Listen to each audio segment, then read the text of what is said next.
Maduro, se inscribió también Henry Falcón, se inscribió Reinaldo Quijada, se inscribió el general Visconti y bueno, entiendo que se inscribió también el pastor Bertucci, ¿no? De esos 5 que te nombré, 4 vienen de origen chavista, ¿no?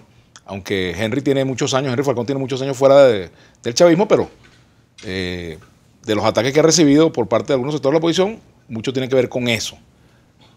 ¿Por qué crees tú que se presentan diversas opciones provenientes del chavismo en estas elecciones? Yo creo que la oposición está entrampada en sus propios errores.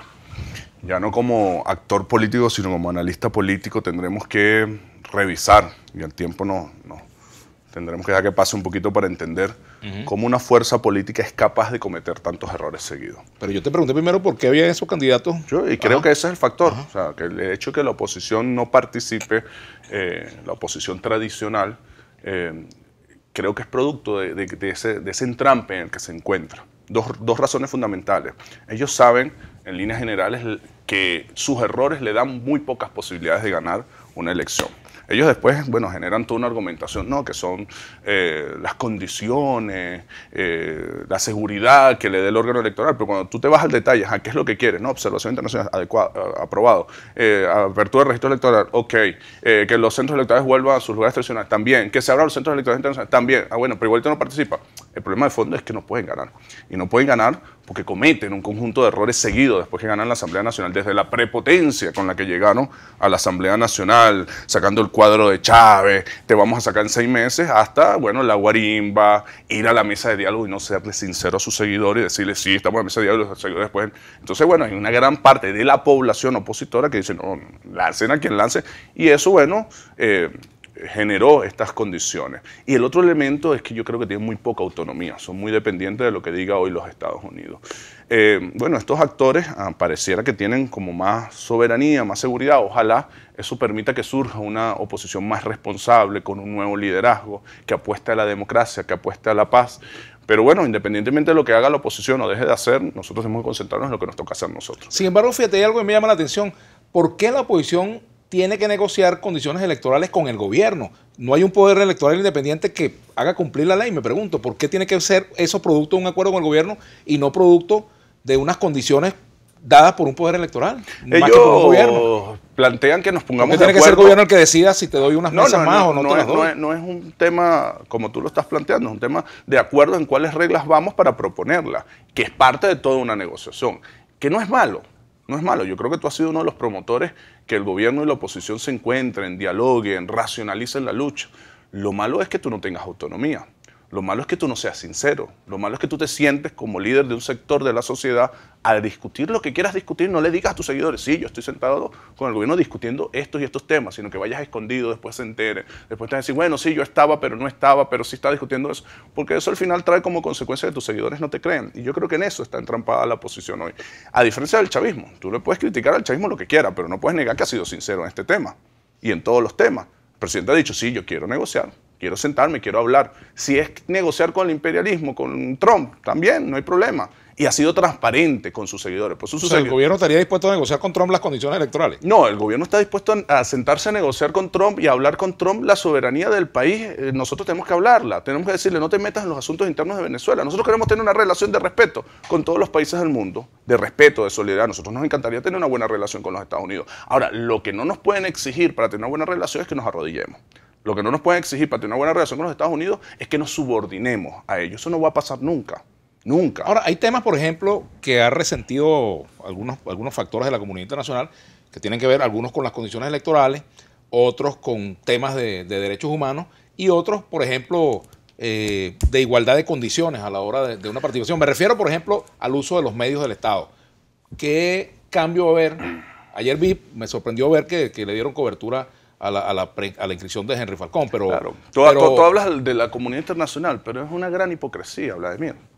¿Por qué esa comunidad internacional no le exige a Brasil, que tiene un dictador, eso? O sea, el problema de fondo no es ese. El problema de fondo es que Venezuela es irreverente ante los poderes fácticos y además es la principal reserva de petróleo. ¿Por qué los Estados Unidos y la comunidad internacional no dice lo mismo de Brasil? ¿Por qué no dice lo mismo de Perú? ¿Por qué no dice lo mismo de Colombia, que no están cumpliendo el acuerdo de paz? ¿Por qué de otros países donde no hay democracia no plantean lo mismo? El problema de fondo es que Venezuela dice, queremos cambiar el mundo, lo queremos distinto. Y además somos la principal reserva petrolera del planeta. No de gratis, Vladimir, y tú lo sabes, las 4 guerras que hay en el planeta son en países energéticos. A todas le prometieron lo mismo. Ay, que hay un problema de derechos humanos, de estabilidad política, de democracia. No, llevan 10 años en Irak. Bueno, problemas de derechos humanos y en Venezuela. Hay más democracia. ¿No? Problemas de derechos humanos seguramente hay en todas partes del mundo.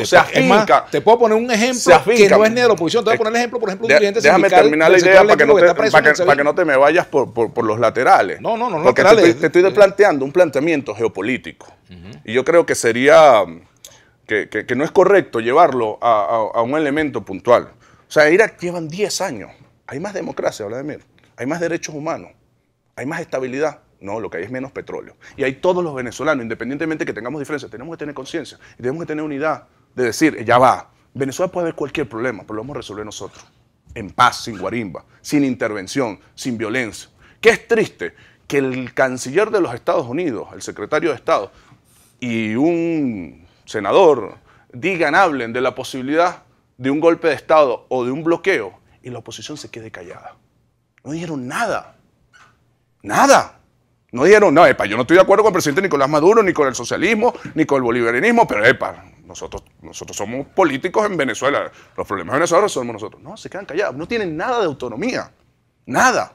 Y podemos seguir discutiendo estas cosas y darle como respuesta un elemento puntual. Está bien, discutamos todos los elementos puntuales, pero resolvámoslo nosotros. No, lo que pasa es que los asuntos puntuales son parte de una realidad. No. Yo te hablo de derechos humanos, es parte de una realidad que vive en Venezuela. Y yo te hablo de geopolítica y tú me traes un tema. Y te digo, los Estados Unidos acaba de decir hace poco, y fue por Latinoamérica, diciendo que promoviendo un golpe de Estado en Venezuela. ¿Qué dijo la oposición? Nada. Se tuvo que quedar callada. ¿Cómo vamos a tener una oposición así? Y yo te puedo decir sobre cualquier tema, Vladimir, ponlo sobre la mesa. ¿Que Venezuela tiene problemas? Sí. Vamos a resolverlo nosotros. No, es que yo estoy de acuerdo con eso. Yo no quiero que nadie resuelva un problema en mi casa. Un problema conyugal me lo resuelva otro. No sientas tú que con esto es un ataque hacia ti. No. Estoy generalizando sobre el papel que juega la oposición. Y tú me preguntas, ¿por qué llegamos acá? Porque lamentablemente esa es la oposición que tenemos. Sí, pero también hay que ver situaciones que se han denunciado. Por ejemplo, cuando yo te tocó el tema de derechos humanos, que es a lo que parte de la comunidad internacional le ha puesto el ojo, te ponía el ejemplo de un dirigente sindical del sector eléctrico. Lo que pasa, bueno, que lo acusaron de supuesto sabotaje, una persona que incluso estuvo con Chávez, que fue hasta militante del PSDB, bueno, está detenida y no lo pueden ver y no tiene derecho a la defensa. No, que se hagan las averiguaciones.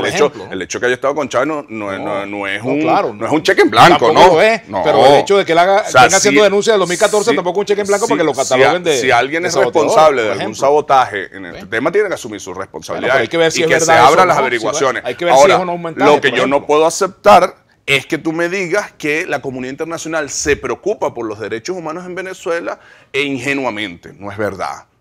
Porque además no es la comunidad internacional, son actores concretos de gobierno. Bueno, es como el gobierno de Venezuela cuando ha hecho señalamientos sobre cualquier otro país también, tampoco lo hace ingenuamente porque todos sabemos que hay intereses políticos de por medio, eso es cierto. Pero también es cierto, o puede ser cierto, que la comunidad internacional observa situaciones que se dan en el país porque los propios sectores políticos venezolanos han tenido que acudir al exterior para denunciar cosas porque aquí no han encontrado justicia. No es cierto, la oposición venezolana ha salido al exterior porque no tiene capacidad política nacional.